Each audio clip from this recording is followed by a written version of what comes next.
Understanding checks and balances, page 12 and 13.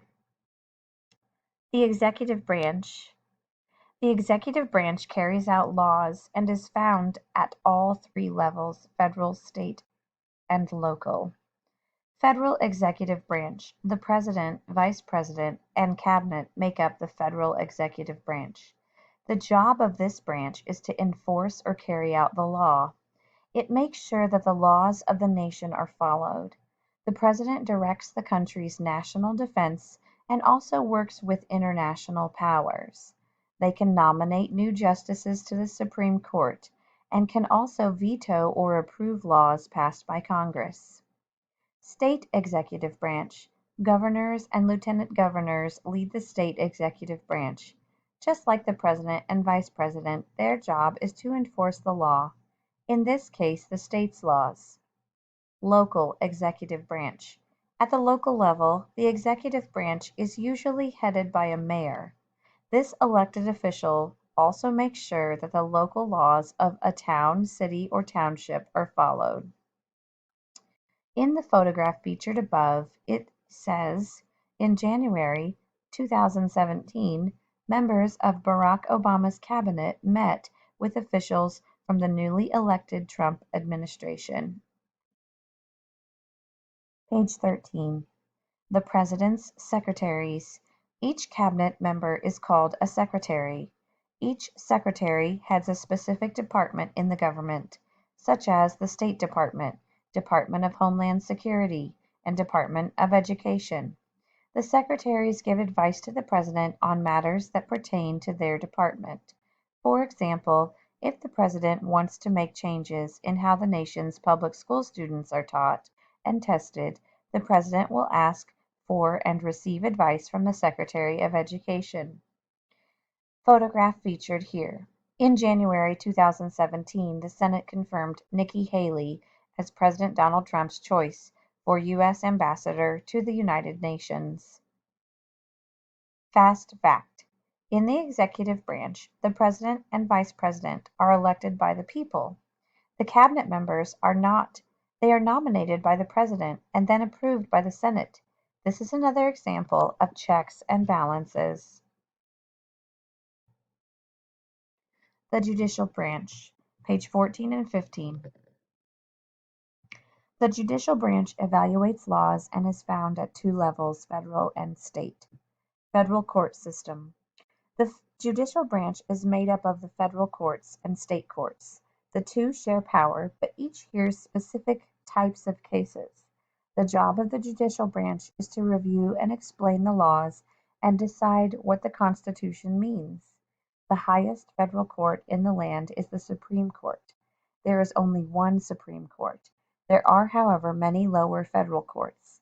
There are 13 U.S. Courts of Appeals, 94 U.S. District Courts, and other courts. State court system. Each state court system is made up of one Supreme Court, trial courts, and appeals courts. State courts include both civil and criminal courts. Federal court cases and state court cases. Look at the T-chart. Federal courts hear cases that involve the Constitution, affect ambassadors, public ministers, and councils, involve treaties, are about the nation's borders, waterways or coastlines, involve the federal government, involve two or more states, are between citizens of different states, involve land disputes between a citizen of one state and another state, involve disputes between a citizen and a foreign state, involve treason. State court cases. State courts hear cases that involve people who are accused of breaking the law in criminal cases, involve young people or juveniles, involve family law, marriages, divorces, and adoptions, involve people who have suffered personal injuries by other people or the government, like court cases, are about wills and estates. Page 15. Home of the Supreme Court. Today the Supreme Court meets in the Supreme Court building, which was built in 1935. Prior to that time, The court met in a number of places. First, when the nation's capital was in New York City, the court met in the Merchants Building. Then, when the capital was in Philadelphia, the court met in one of the rooms at Independence Hall. When the capital moved to Washington, D.C. in 1800, the court met in the Capitol Building until 1935.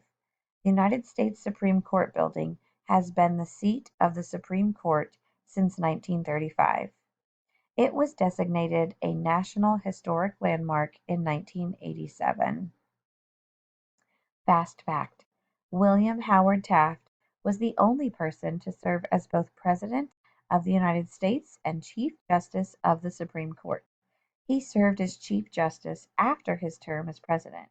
He was the 27th President from 1909 to 1913 and the 10th Chief Justice from 1921 to 1930. Page 16 and 17. Check, check, check. Limits to the presidency. One of the concerns of the framers of the Constitution was that a chief executive could end up seizing power and become a dictator. They had already experienced what they felt was a dictatorship under King George III, and they didn't want to repeat that. For this reason, they set up strict rules for checking the president. Presidential term limits. President Franklin Delano Roosevelt was elected 4 times, in 1932, 1936, 1940, and 1944. In 1947, under President Harry Truman's administration, Congress passed the 22nd Amendment to the Constitution. This amendment specified that a president could serve no more than 2 terms. This check on the president's power prevented a person from coming into office and staying for decades simply because they were popular enough to get reelected. Featured in the caption, President Franklin Delano Roosevelt was allowed to run for a 4th term partly because of the outbreak of World War II. He was the only president to serve more than 2 terms. Fast fact: many people argue that members of Congress should also have term limits, just like the president. This was one of the founding beliefs of the Tea Party movement. Page 17. Congress checks the president. The legislature has the most power to check the executive branch. Just about every official act by the president is checked by the legislature. Here are some examples. Look at the T chart. Presidential action. President, as Commander-in-Chief, sends troops into battle. How Congress checks this action? Congress is the only branch that can declare war. Congress can either agree or refuse to fund the troops. Again, President nominates cabinet members and federal judges.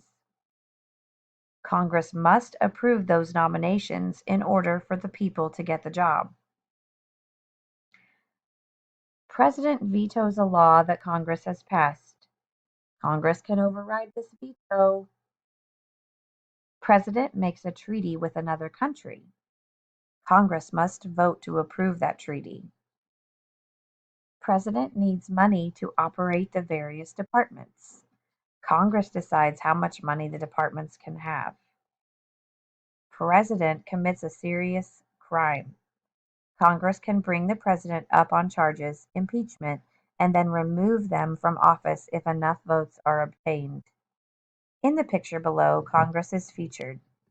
Congress, pictured here in June 2005 for the State of the Union address by President George W. Bush, has the power to check the president.